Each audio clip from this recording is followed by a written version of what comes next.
Why Babe Ruth is Greatest Home Run Hitter by Hugh S. Fullerton.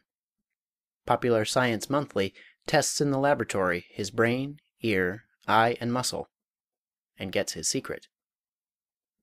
The game was over. Babe, who had made one of his famous drives that day, was tired and wanted to go home. "Not tonight, Babe," I said. "Tonight you go to college with me. You're going to take scientific tests which will reveal your secret." "Who wants to know it?" asked Babe. "I want to know it," I reply, "and so do several 100,000 fans. We want to know why it is that one man has achieved a unique batting skill like yours. Just why you can slam the ball as nobody else in the world can." So away we went, Babe in his baseball uniform, not home to his armchair, but out to Columbia University to take his first college examination.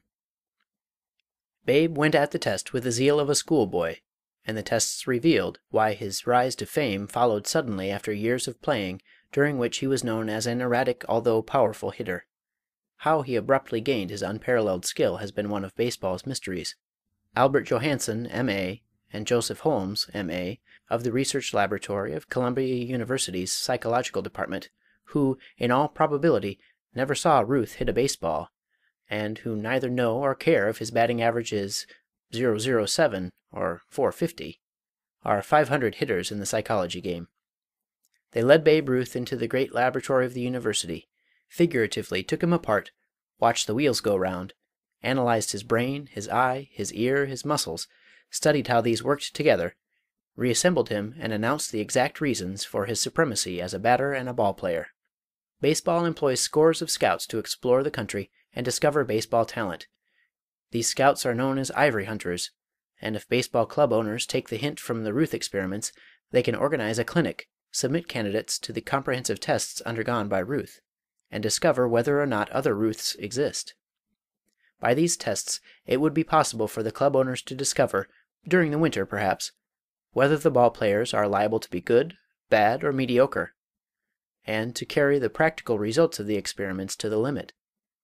Then may be able to eliminate the possibility or probability of some player pulling a boner in mid-season by discovering, before the season starts, how liable he is to do so. The scientific ivory hunters of Columbia University discovered that the secret of Babe Ruth's batting, reduced to non-scientific terms, is that his eyes and ears function more rapidly than those of other players, that his brain records sensations more quickly, and transmits its orders to the muscles much faster than does that of the average man. The tests proved that the coordination of eye, brain, nerve system, and muscle is practically perfect, and that the reason he did not acquire his great batting power before the sudden burst at the beginning of the baseball season of 1920 was because, prior to that time, pitching and studying batters disturbed his almost perfect coordination. Ruth the Superman. The tests revealed the fact that Ruth is 90% efficient, compared with a human average of 60%. That his eyes are about 12% faster than those of the average human being. That his ears function at least 10% faster than those of the ordinary man. That his nerves are steadier than those of 499 out of 500 persons. That in attention and quickness of perception he rated 1.5 times above the human average. That in intelligence, as demonstrated by the quickness and accuracy of understanding, he is approximately 10% above normal.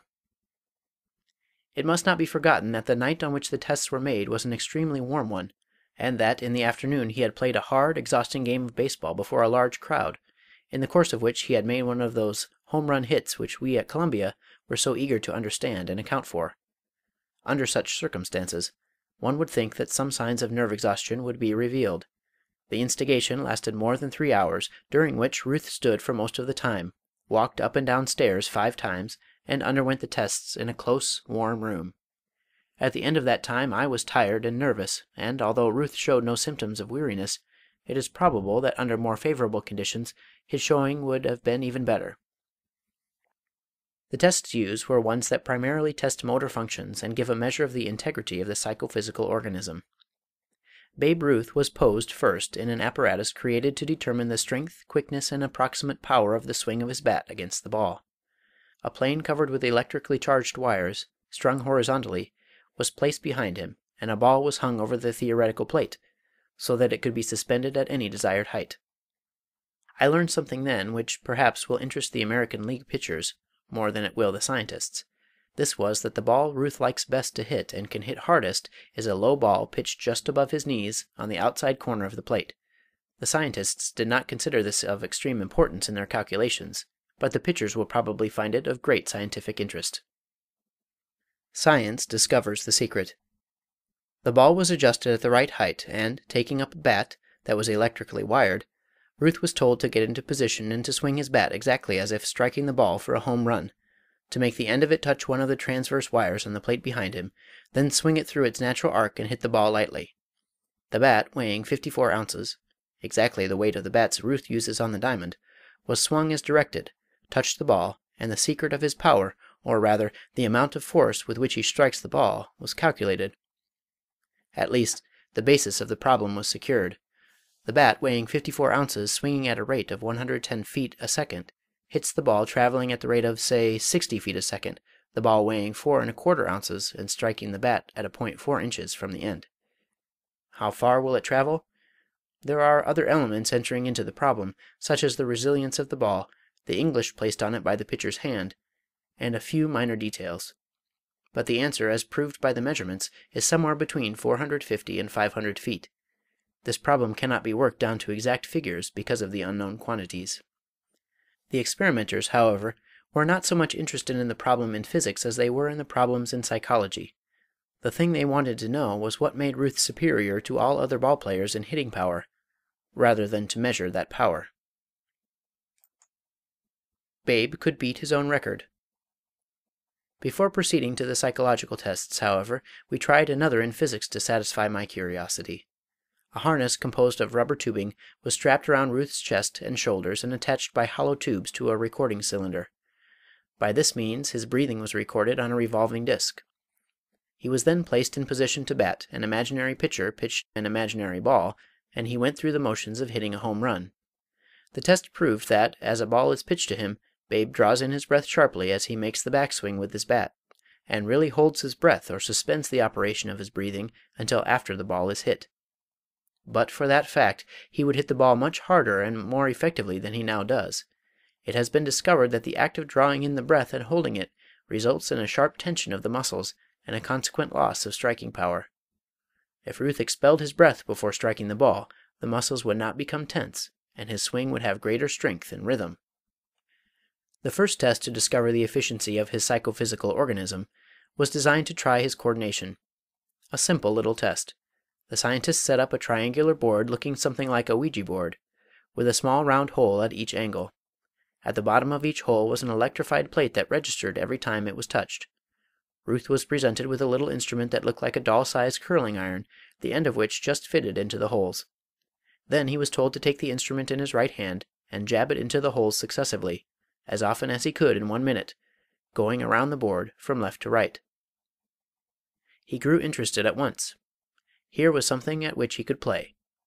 The professor shushed me, fearing that I would disturb Ruth or distract his attention as he started around the board, jabbing the curling iron into the holes with great rapidity. He would put it into the holes 12 to 16 times so perfectly that the instrument barely touched the sides.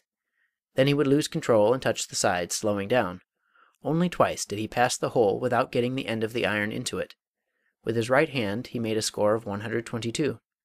Not unnaturally, his wrist was tired, and Babe shook it and grinned ruefully. Then he tried it with his left hand, scored 132 with it, proving himself a bit more left than right-handed, at least in some activities. The significance of the experiment, however, lies in the fact that the average of hundreds of persons who have taken that test is 82 to the minute, which shows how much swifter in the coordination of hand, brain, and eye Ruth is than the average. Every test but another triumph.